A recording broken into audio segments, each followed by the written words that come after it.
Hi guys, Ben here from Second Dynasty, and I thought I would just give you a brief tour of the Odyssey. It's an incredible ship, and I hope you enjoy it. Alright, let's start out by killing my image and touring the ship. So I've just got my Maya scene with the ship. Obviously this is not the printed version, but it is the printable version of the ship. We have here the exterior. You can kind of see the main features. It varies from the regular Chimera series with these huge engine stack at the back with 10 engines in total. They're smaller, obviously, but we also have these beautiful, more practical radiators at the back. A little bit more detail. These fins, following from my original concept for the Odyssey. The main thing you can probably see here is the huge big bubble bridge at the front, and it creates a fantastic view of the environment for the bridge crew. We're going to check this all out in a second. It also has a hangar bay on the side. I can just quickly maybe jump out of full screen mode and advance the timeline so we can see inside. So you've got a hangar bay there. And yeah, let's start the proper tour of the ship. So I'm going to turn on my channel box here just so I can kill a few layers, and we might even take a few decks off there. We don't need the shuttle pod. And yeah, we start on the lower deck. So this is underneath the main bridge. Here at the front we've got our sensor suite. This is actually on a sort of ball and socket joint, so you can rotate the sensor from side to side. I know it's a little bit old-fashioned in design, but yeah, I don't know. It's like a survey ship. Maybe it's a fancy sci-fi sort of sensor. We have this crawl space behind and underneath the sensor array. So you've got your computer systems here, some other machinery. We've built in all of this functionality. You can see this access panel. You can see even on the back side it's got some detail. The crawl spaces, ventilation ducts. You've got some circuit breakers and switches, that sort of thing. Control panels, plenty of like areas of the ship to use practically in a scenario. Behind that we have the cargo bay, which is accessed by a cargo lift, which functions, goes up and down obviously to the level above. I will look more at that in a little bit. Let's put that to 0.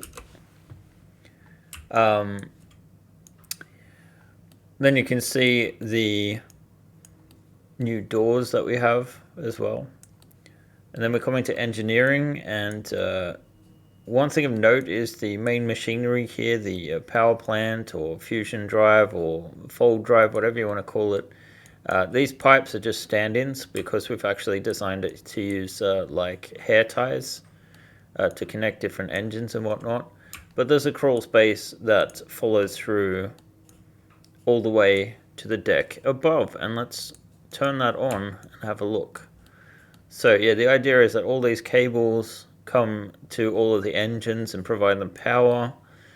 You have this sort of like gantry area around, allowing you to look down to the bottom floor. We've got our ladder wells, which are actually functional. The doors slide open. And also the deck is marked on the floor with some semiotics. We even have an access panel to this crawl space. So lots of places for nasty alien creatures to hide. Then we have the only defensive weaponry that the ship has, which is a laser lens array. These are from the original Chimera. We also have an upgraded airlock. It's a bit wider, fits more people. Also, all of these parts are designed to the Starship, the next generation standard, so they print very... I think there's nothing in this that actually requires supports on an FDM machine. We have the Hangar Bay. We could add back in the shuttle pod now. This is a bonus that people that signed up early got for free. Otherwise, it's included in the all-in pledge.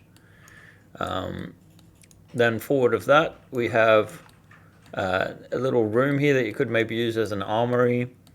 You have the galley over on this side.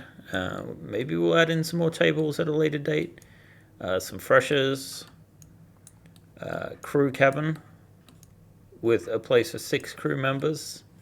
Then you have the lower bridge. So we have 4 crew stations. We've got a pilot and navigator. We have this holographic display projector, which I imagine could project holographic images of the local space. And we have 2 survey technicians, or who knows what they're actually doing in there. But then you can access the ladder well up to the captain section. So let's just turn on deck 3 here. I don't have the screen on at the moment so that you can actually see. The captain has her own chair. This is Captain Freya, one of the miniatures that we're releasing or re-releasing originally. She only had 2 poses, standing and sitting. We now have action where she's armed, reclining, and also a 0G pose. And again, you can just slide open the ladder wells with their own little sort of airlock doors. Behind here we have the captain's cabin, rather spacious and roomy.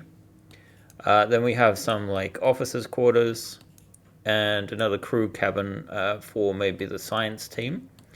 Here we have a fairly Spartan science and medical lab. You've got this lovely sort of viewing area for the shuttle bay. You could also put some of our starfighters in here. It's fairly wide and takes up more than half of the ship. And then finally, you've got the top of engineering here, where you can see we have some additional crawl spaces.